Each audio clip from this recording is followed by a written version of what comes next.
The Daily Telegraph has led with a story that the Conservative Party are likely to retain just 169 seats at the next election. This is after a poll of 14,000 people that forecasts a wipeout, very much like the 1997 wipeout. I think it's going to be very different, actually. I think I think, first of all, the prediction that Labour are going to get 385 seats is a misreading of the information. Every Red Wall constituency won by Boris Johnson in 2019 will be lost. I'm sure that's correct. Cabinet ministers and high-ranking profile, high-profile ranking Conservatives will lose their seats. I'm sure there will be a lot of ranking Conservatives who will have their noses rubbed in this one. And the more to the right wing they go, the more they're going to be ranked out of the running, because it's the electorate calling for the central ground. And so far, we haven't seen very much from the Labour Party, which suggests that the Labour Party is putting forward an agenda on which they can win. It's about a protest vote against the Conservatives. Now, of course, that is significant. Arguably, that's what won the referendum, a protest vote. But I think it's more about a move about fracturing and destroying the Conservative Party. And I think the general election will just be the first stage in that destruction. The second stage will follow the general election, and before the following general election, the Conservative Party will have disintegrated. That is my prediction.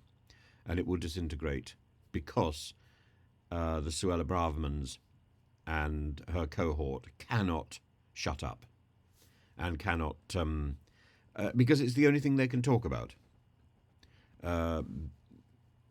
It's easy to talk about things which are negative. Easy. Finding something positive to do, finding something constructive to do, that is much harder.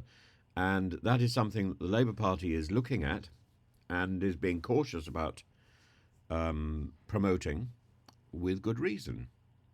It's something that the Conservative Party seems to have given up trying to do. And I think that's a great shame. And no other party, except possibly the SNP, is looking at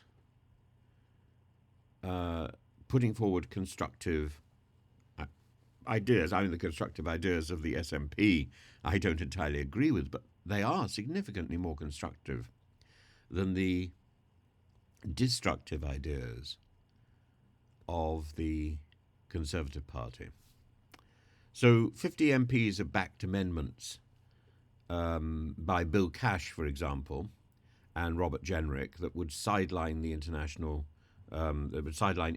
law from the bill, that would curtail asylum writers' rights to appeal against flights to Rwanda.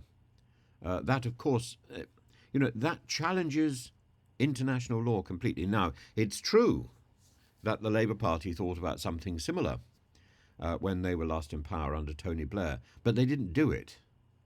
Challenging international law in this way makes us an international pariah. It's extraordinary that we're even thinking of this. And the deputy chairman, Lee Anderson, and the business secretary, Kemi Badenoch, are apparently among those supporting the amendments.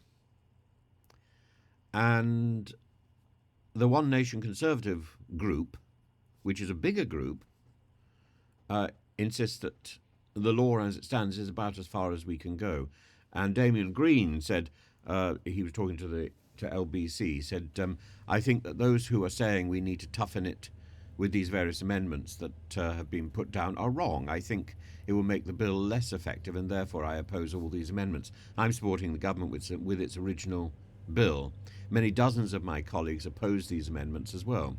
We think that the bill goes within an inch of what is acceptable legally, but doing things like taking away individual rights of appeal, disapplying tested European Convention of Human Rights, but also the Refugee Convention, he's right, that is wrong. These are steps that the British government shouldn't do. He is quite right. And what we need to do instead is an entirely different approach. We need to be setting up consular offices in sites where refugees or would-be refugees can access them and start their process before even thinking of crossing the Channel, or indeed even thinking of crossing the Mediterranean. We need to be there at the source, rather than encouraging people to make these diverse trips. And if we set that precedent, other European countries will follow suit. And the whole idea, the whole smuggling business will be destroyed overnight. If that's what we want to do, because that's part of the rhetoric of people like Suella Braverman, to destroy the smuggling, then it's easy to do so. There is a solution. But this is not the solution. A deterrent which deters the victims of smuggling is not the solution, because they are also victims of problems in their own country. Otherwise, they would not be on this journey. They've already given everything up, risking their life. They've already risked their life. Their life is already at risk. So adding another risk is just one more in the litany of risks that these people face. Remember, yesterday, 5 people, not 4, 5 people died in a boat in the English Channel, 70 people in the boat. And many of those people were Syrians.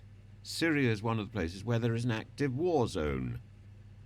So to say that these people are illegal migrants, are fake refugees, is to live in some sort of cloud cuckoo land. These people are genuine refugees. These people are from a war zone. There are other very good reasons why people might be refugees. But people from Syria, we can't turn around and say, oh, yes, you're not genuine refugees. You're from a war zone.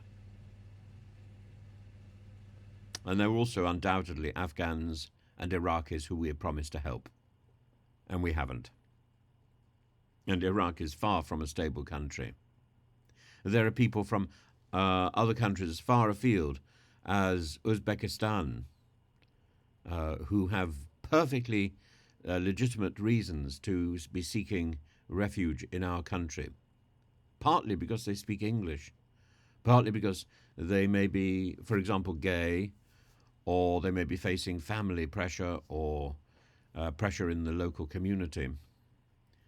And one solution is asylum. One solution is asylum. There are other solutions.